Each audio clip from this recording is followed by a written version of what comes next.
Sometimes you got to be careful when you say things can't get any worse, because they normally can, and the Eagles are good proof of that. Yeah, you know that in the original, the first Star Wars, which is now, I believe, the fourth Star Wars, A New Hope. But when it was just Star Wars, there's a scene where they all go down a chute into a dumpster, and you know they're like they can't get out, and they're just in this like 5 feet of just muck, and like Princess Leia says, it couldn't get any worse, and just then like the walls start closing in on them. That's what tonight reminded me of. Yeah, that's a pretty fair analogy. This is the Eagle Eye Podcast presented by Nissan. He's Reuben Frank. I'm Dave Zangaro. The Eagles stink. They just got blown out in a game they were trying to win, at least in the first half. It doesn't change anything about their playoff seeding, but if you were feeling down on the Eagles before this game, you're probably in the mindset that you don't even want to watch next week. Yeah, I wouldn't blame you if you didn't. And I think the most alarming thing to me and why this loss, look, you can't even compare how bad like these last 5 losses have been. Blown leads, you know, just getting embarrassed early. But Dallas was down 10-7 to Washington. And look, I don't think anyone really thought Washington was going to win that game, but it was 10-7. And as long as Washington had a chance to win that game, the Eagles had a chance to win the NFC East, to win the division, get a 2 seed, play at home. And despite that, they couldn't make a play. They couldn't get out of their own way. Despite having that, looking up the scoreboard and seeing, oh, Dallas is losing. All we got to do is beat the Giants and maybe have a chance to win a division. And they still couldn't do anything. So, I mean, there was a lot at stake there for a while. Now, Dallas scored a bunch of points and Nick cleared the bench. But well, let's be clear. Nick cleared the bench before Dallas got a big lead. He cleared the bench because this team was losing so poorly. Right. No, I wasn't saying otherwise. I mean, the fact that they couldn't respond when Dallas was losing is as alarming as anything to me. Yeah, I mean, it was offensively inept, defensively offering zero resistance. Special teams was pretty good. This team is just playing awful football right now. And now for the next week, they have to convince themselves or try to convince themselves that they can go on some sort of a playoff run. And I don't know if any of them can actually believe that. Yeah, and that's exactly what my takeaway was. We listened to Dallas Goedert and BG and Jalen, maybe one other player, and they all sound like they're trying to talk themselves into believing that they have a chance. There's got to be so much doubt in that room right now, the way the last 6 weeks have gone. Now, even Nick said, you know, we're on a 5-game losing streak. I mean, like, they did win that Giants game, even though it didn't seem like a win. There's something deeply wrong inside this team. And I think it's a bunch of different things that have kind of all come together at the same time. But and look, maybe they'll win. Maybe I'm dead wrong about this team. Maybe they'll bounce back. They'll keep fighting. And they couldn't have drawn a better team to play. Tampa's not very good. I think Tampa's 1-7 against winning teams this year. Well, 2-7 because I think the Packers became a winning team today, I believe. But you know that they're not very good. But I have zero faith in the Eagles, not just to win, but to be competitive. I just have no faith in them being competitive. And after what we've seen, especially these last couple of weeks, I don't think it's fixable. So certainly not fixable in the next week. I don't know if it's fixable ever. I don't know. Yeah, neither do I. Eagles open as road favorites in that game, which is funny. I would not bet on the Eagles if I had some money burning the hole in my pocket.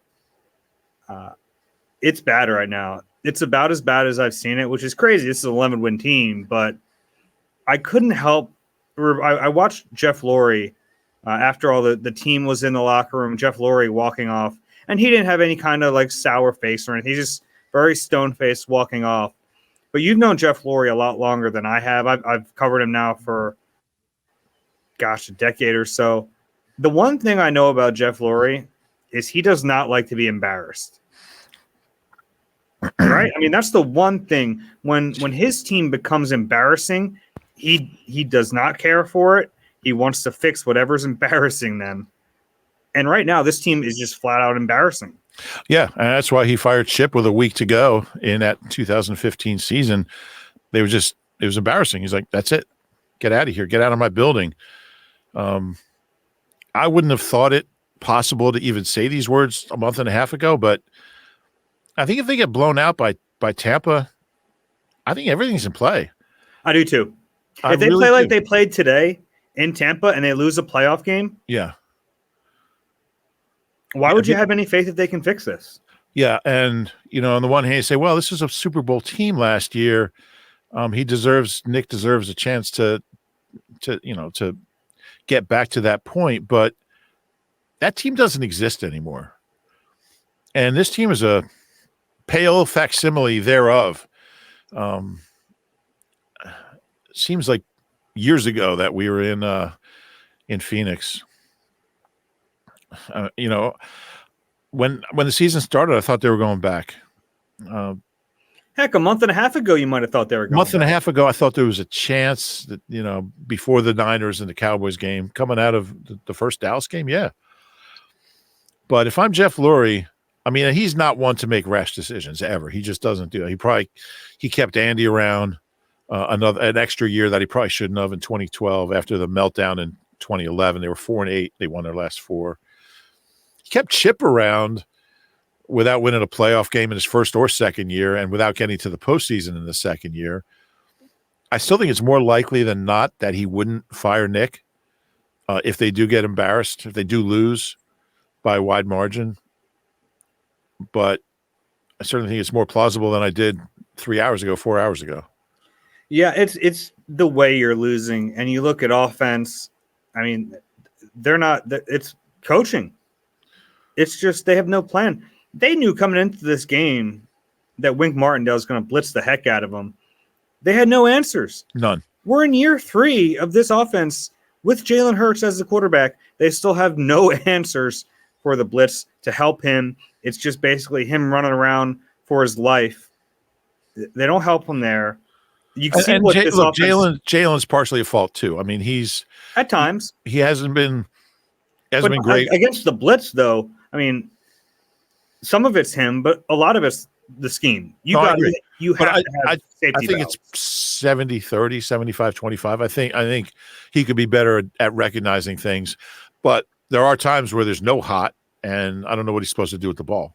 You run around and pray and throw it out of bounds.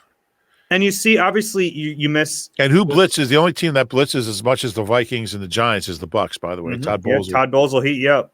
He will. No Devontae Smith in this game. And then A.J. Brown goes down. And look, I know those are 2 really good players. But the reliance on them to just make things happen is so apparent when they're not there. Yeah. And look, I know any offense without their top 2 receivers, especially 2 really good players, it's not going to be the same. I get that.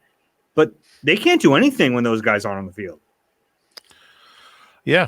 No, you're right. And this whole slump started when they were both healthy and they were both playing. Yeah.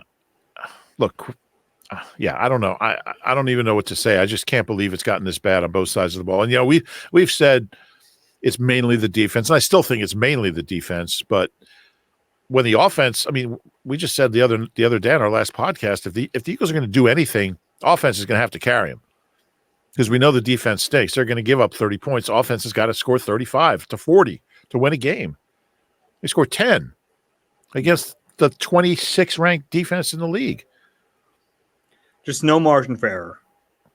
I mean, I'm not going to say the offense is as much of a problem, but in a way, it's more concerning because they have all these great players. They have a great offensive line. Now, they didn't have Swift either, so by the end of the game, by the second half, they didn't have A.J. Swift or Devontae, and, but you want to see plays that give Jalen a chance. He's not getting them. Yeah, we always talk about complimentary football. How's this for complimentary football? 4th down, they go for it. Incompletion, defense lets the Giants drive right down the field and score a touchdown. Yeah. It's just the epitome of a bad team. And then 3 straight touchdowns. This defense is just atrocious. They still don't know where they're supposed to be. I mean, I don't know if it shows on the game tape that ball to Saquon Barkley, like off the snap, we're like, oh, that's touchdown. It didn't go for a touchdown. They ended up tackling him, but like you 40 can plus see yards. it. They are nowhere near him. Yeah. The communication breakdowns. No one knows what the heck they're doing on defense. This is I coined the phrase Frankenstein defense on the pregame show. Yeah, we were using it the whole night.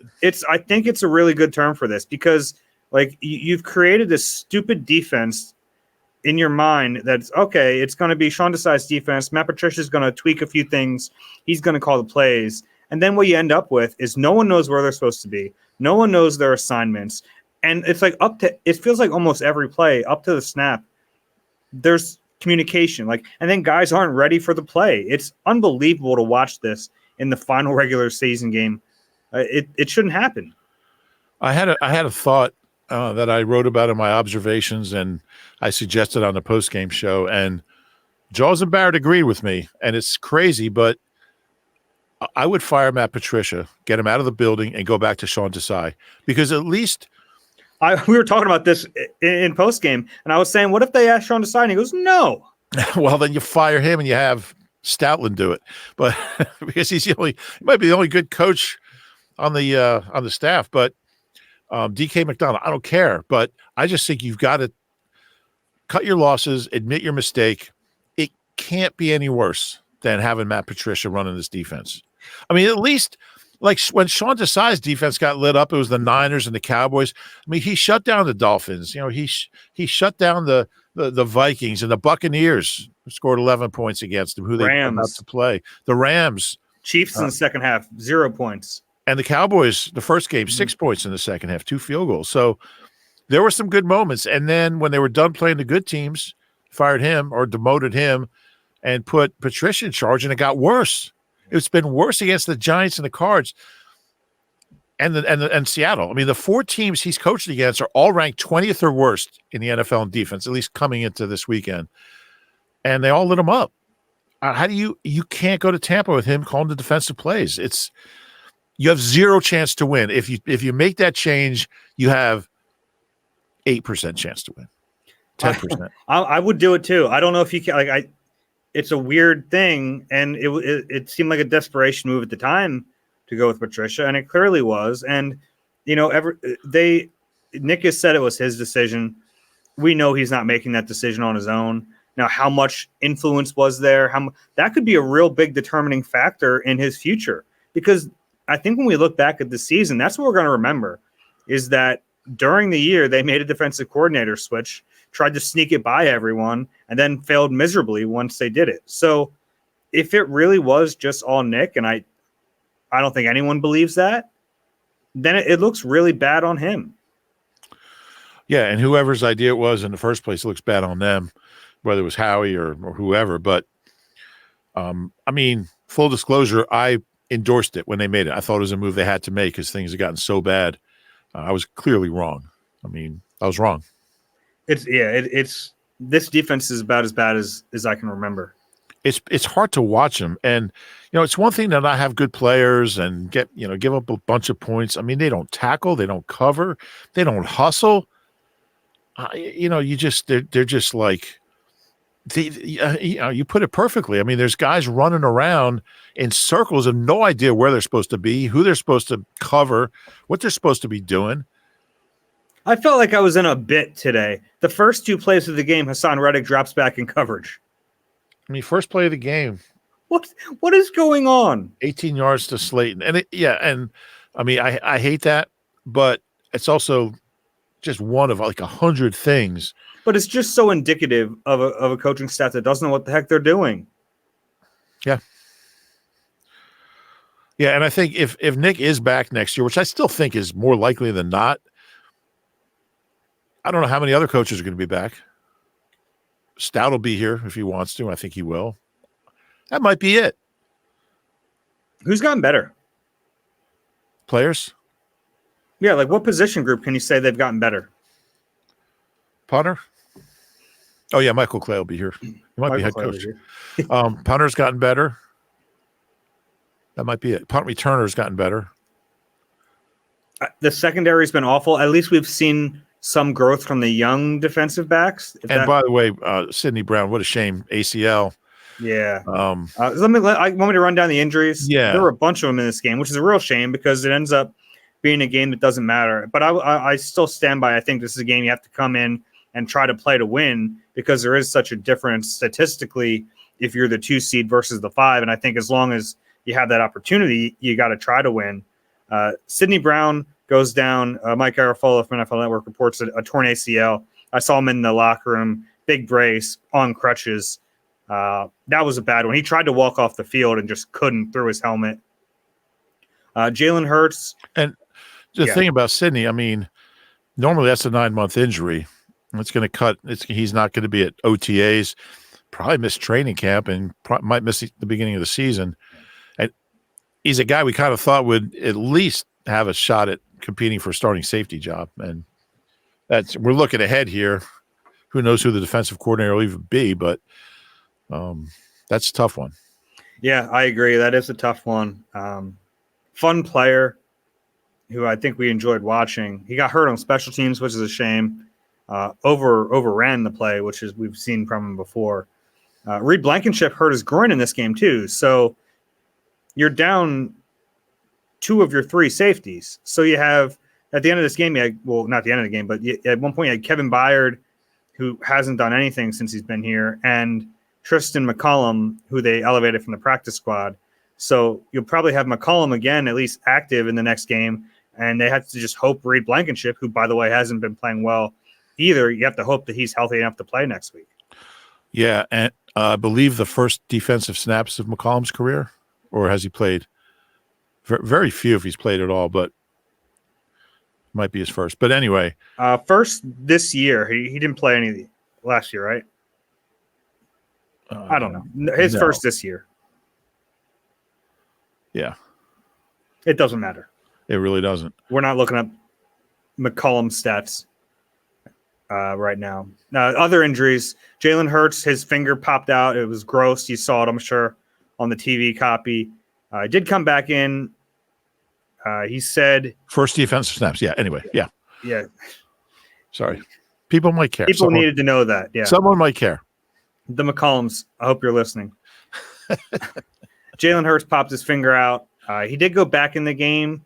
After the game, I was trying – you'll like this from me. So he's at his post-game press conference, and he gets up, and it's his right hand, so he walks out, and I can't see it.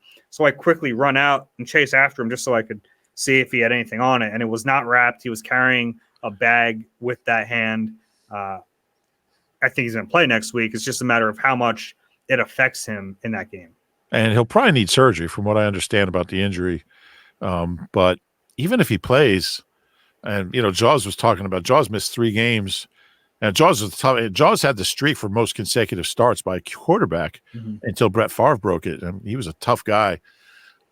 He missed 3 games with a similar injury on his pinky.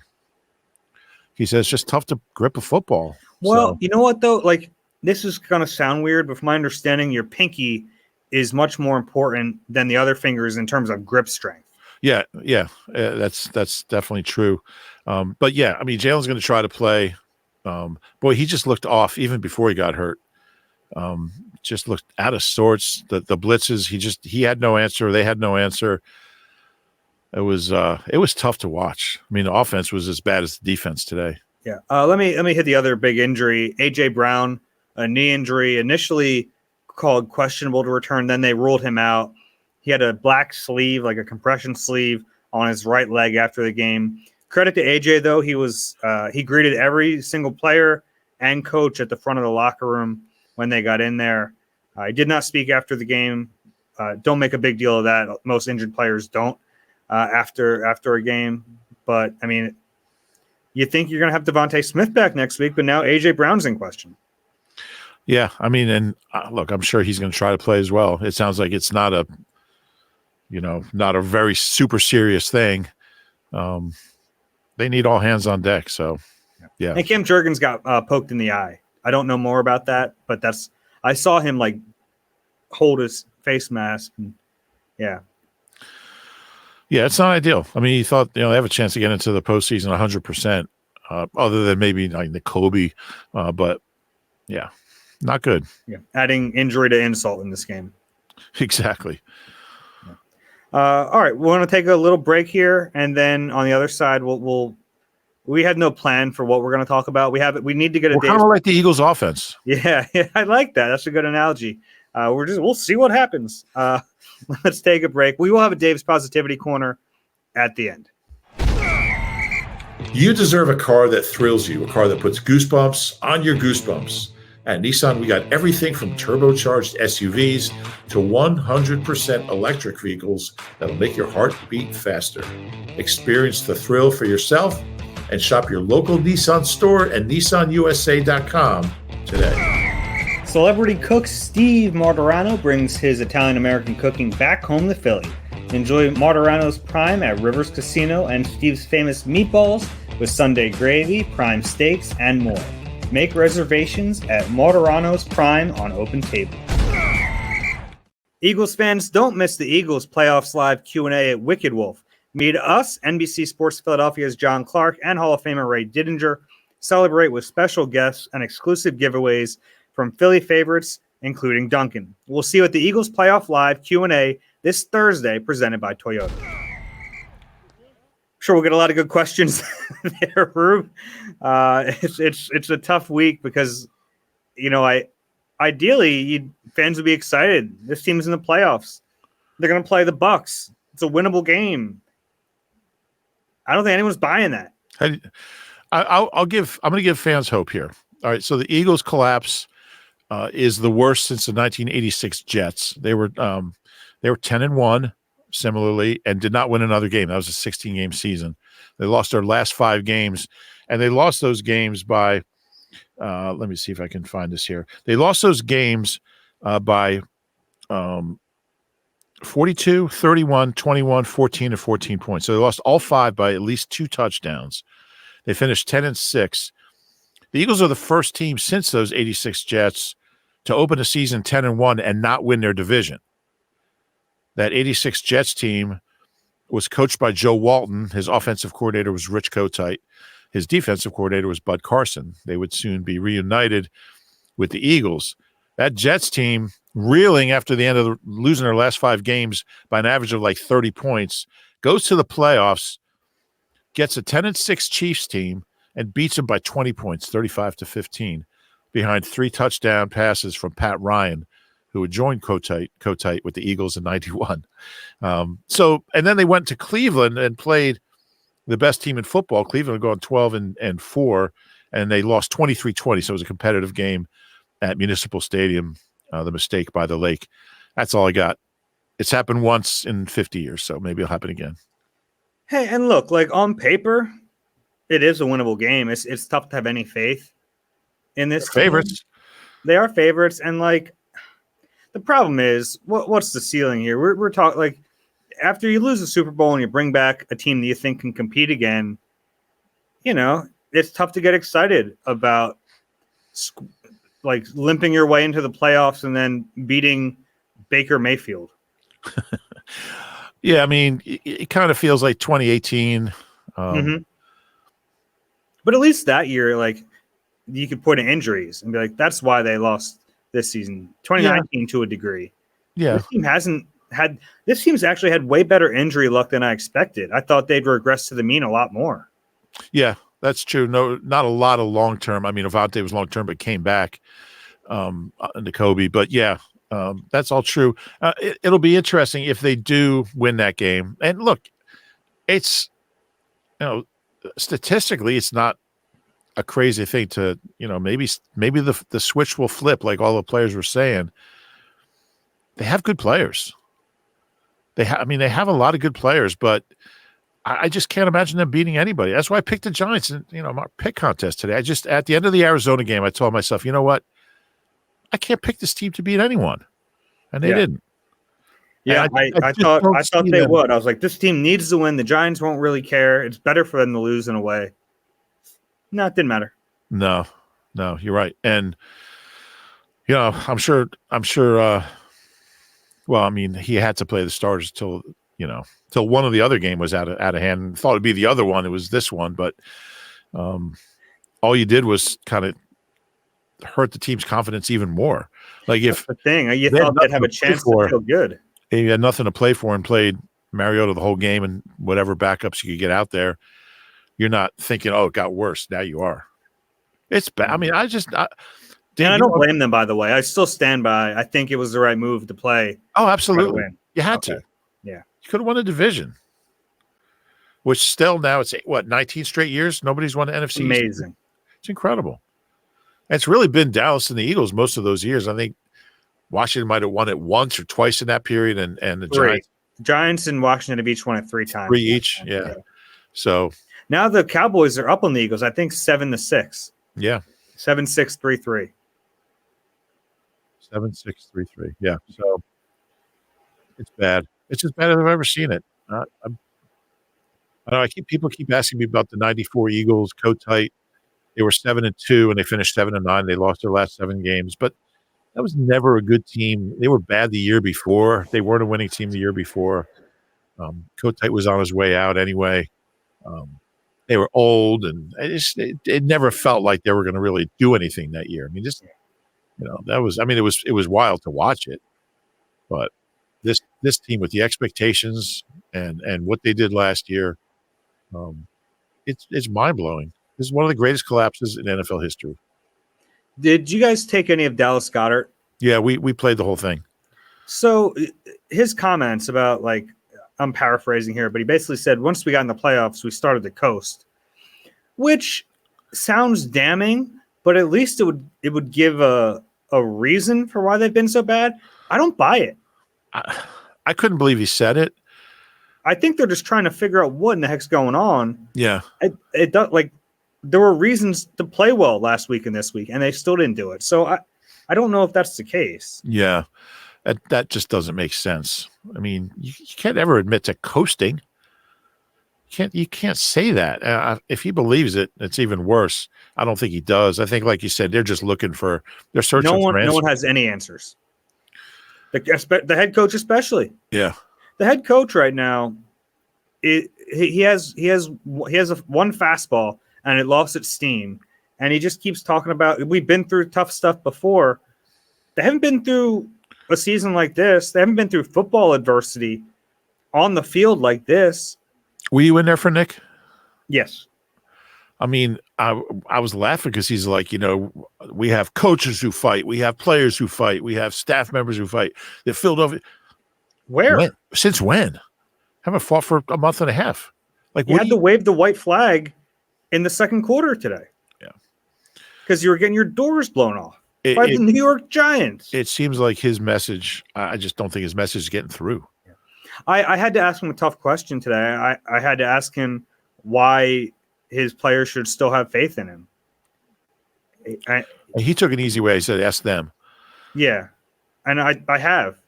And they don't seem that they say they have faith in him. I don't know why. And that's the harsh reality of this. We like Nick. As a person, I think he's a good dude. I really do. I've enjoyed covering him. He looks like a coach right now with no answers and maybe no future here. And this is really like, it sounds extreme, but this is bad. And you can explain it away by saying they won 11 games, and that's hard to do. It's even harder to collapse like this, and they've done it. Yeah, there's a lot of teams have won 11 games. There's not one other team in history that started out 10-1 and never won 12, didn't win 12 games. So, yeah, it's an unprecedented collapse. And the Eagles have an extra game to do it. An extra game to do it, exactly. It's crazy. Yeah, it's. I think it'll be years from now before we actually understand just how epic this collapse was. I mean, this just doesn't happen. And look, I think we heard after the game, Nick's message to the team was it's 0-0 now. We're in the playoffs. And that's all, that has to be the message. They have to try to think like that because they're going to play a playoff game next weekend. And it's partially true, right? That is true, right? It's you're in the playoffs. You could go on a run theoretically, but man, if they do, we'll be here to talk about it. I just don't see it happening. Yeah, We haven't even talked about like specifics of this game. I don't even know if you want to. I don't even know if we said the score. It was 27-10. They got down 24-0, and then the Giants were able to coast to this win. Eagles didn't get shut out. Quez Watkins had a nice catch in the end zone.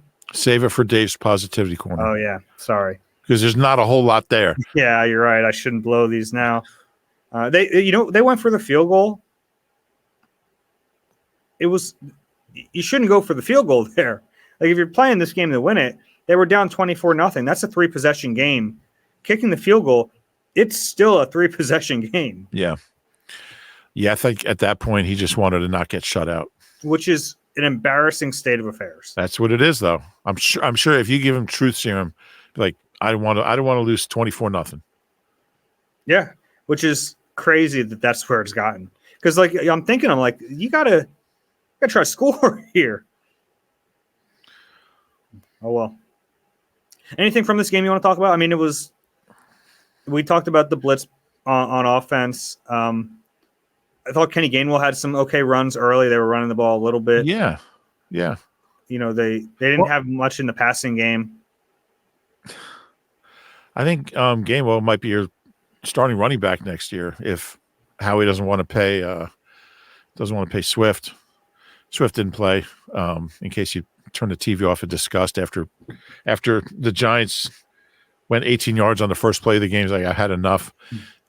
With Hassan Reddick dropping in coverage. I think coverage. I think they'll draft a running back day 2, and him and Gainwell. Gainwell's a nice player. I like Gainwell. That's all. I don't know. He's fine. We can save it for DPC.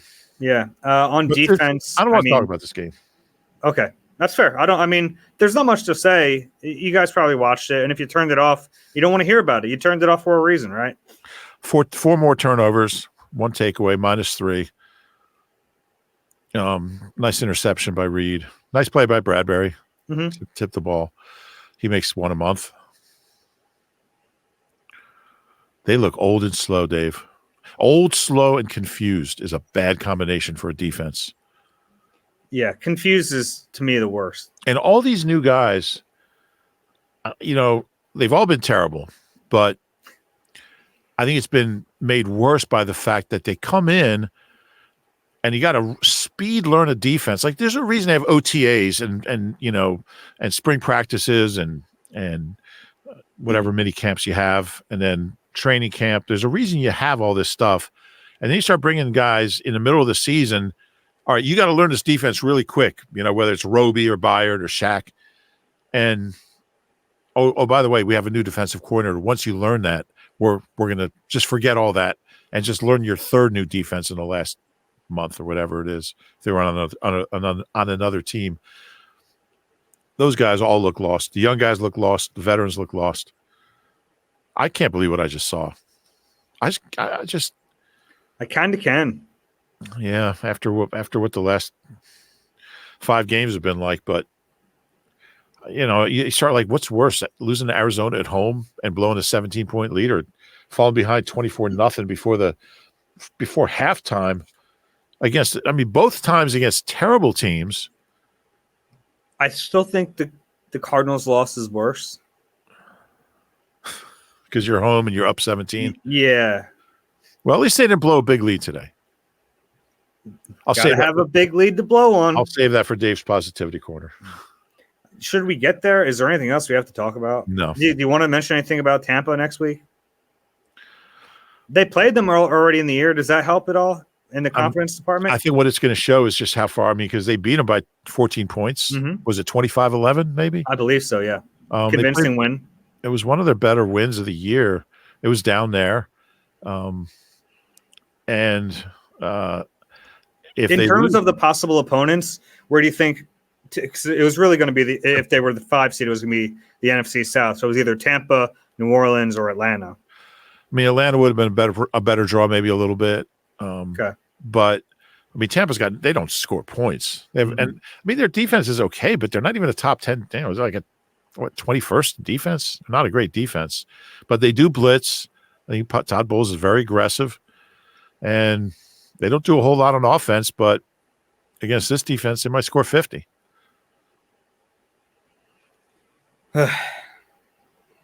That wasn't positivity corner, was it? Let's just get to the positivity corner. Okay, Dave's positivity corner. What do you got?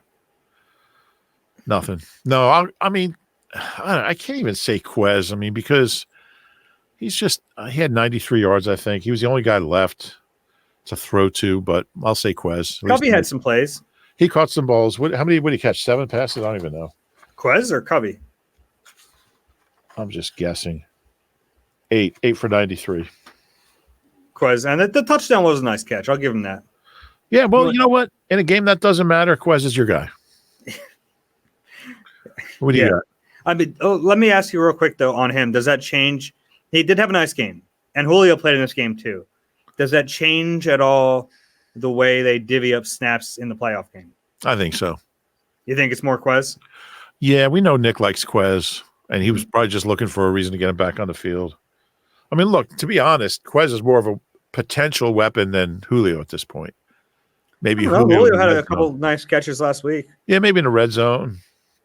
Okay. Quez in the between the 20s, but I mean, if this is what we're talking about, Quez or Julio Jones, we've got to keep it positive here, Dave. Sorry. Let me give you the specialists in this game. Braden Mann is good punter. And then Jake Elliott made his only field goal, so he ends up the season 93.8%. Eagles record for him. Nice year for Jake Elliott. Yeah. I think he should have been the Pro Bowler. I know the other guy didn't miss, but Jake's degree of difficulty is way higher. Way higher. The other guy's playing most of his games indoors in perfect weather. Jake's such a good outdoor bad weather kicker, conditions. The Buffalo field goal is one of the best, maybe the best field goal I've ever seen in my life. Yeah. Yeah, it's up there. And you're a Justin Tucker guy, too. I'm surprised to hear you say that. Apparently, Justin Tucker called it the greatest kick he's seen. Really? Mm-hmm. Okay. Well, that's someone why told me that. That's secondhand hearing it, but secondhand place kicker talk. Yeah. No, that's good. Yeah. Braden Mann's been really impressive. It's got to be an off-season priority to sign him, multi-year deal. Yeah. I'll give you. You mentioned Covey, but as a receiver, he's a nice little receiver, and he caught a ton of balls at Utah. Yeah, I trust him with the ball. He catches everything. He's got a little quickness. What do you have? 3 for 35? Yeah, 22-yarder. Yeah, that was nice. He had the longest catch of the day for the Eagles. That's just terrible. What else? Anything else? We mentioned him earlier, but not in DPC. Kenny Gainwell. Some of those runs are really nice. The 32-yarder is a career high, which tells you he's not really a big play threat. But that was a nice run. And I don't think that'll really change the math too much in the playoffs. I think they're going to still lean on Swift, but Kenny Gainwell's fine. Yeah, he had a 100-yard game against the Giants in playoffs last year, right? Mm-hmm. Conference in the playoff Kenny. Yeah. Are we still doing this? You got one. Marcus Mariota had some nice runs. He's fast. He is fast. We saw in training camp. Yeah, he is faster than Jalen at this point, and at least by the eye test. But also, he hasn't. I mean, Jalen's had this is the end of the year, and he's played all year and taken a million hits. Marcus Mariota. I mean, we saw in training camp how fast he is, but I'm running out of things. Oh, you know what? Is it my turn or your turn? I lost track. You just said Mariota, but if you go ahead, I was kidding. How about Marlon Tuipulotu? He did play well. Yeah. It was nice of Fletcher to take the day off so they get their best player on the field. He played well. He had a sack. I don't know if they split it with Moro Jomo, but I think they just gave it to Marlon. Could have been split. I think he had a tackle for loss as well. That's all I got. They at halftime there were corgi races. What is it? Corgis, like really? Corgi races. Yeah. Congratulations to Athena. Came out of Heat 2 and then won the championship. Wait, so Athena was not in the seeded heat? Is the first heat, like in track, the first heat's going to be the fast heat? I don't know if they did it that way. Okay. Do you know Athena's seed time? I don't. I do know one of the dogs took a dump on the 40-yard line and had to clean it up. And it wasn't the worst thing that happened on the 40-yard line today. Yeah, it was a lot better than what we saw after that. Oh, Eagles' run defense only allowed 3.6 yards a carry, a couple touchdowns. But I'm running out of things. I didn't get struck by lightning on the drive here. That has happened in that building. So that's a positive. Yeah. That's good. Oh, I know. I got one. Knock on wood for the drive home. I got one. For the first time under Matt Patricia, did not allow a touchdown in the second half. They really shorted up, huh? Yeah. Maybe Desai was calling the second half.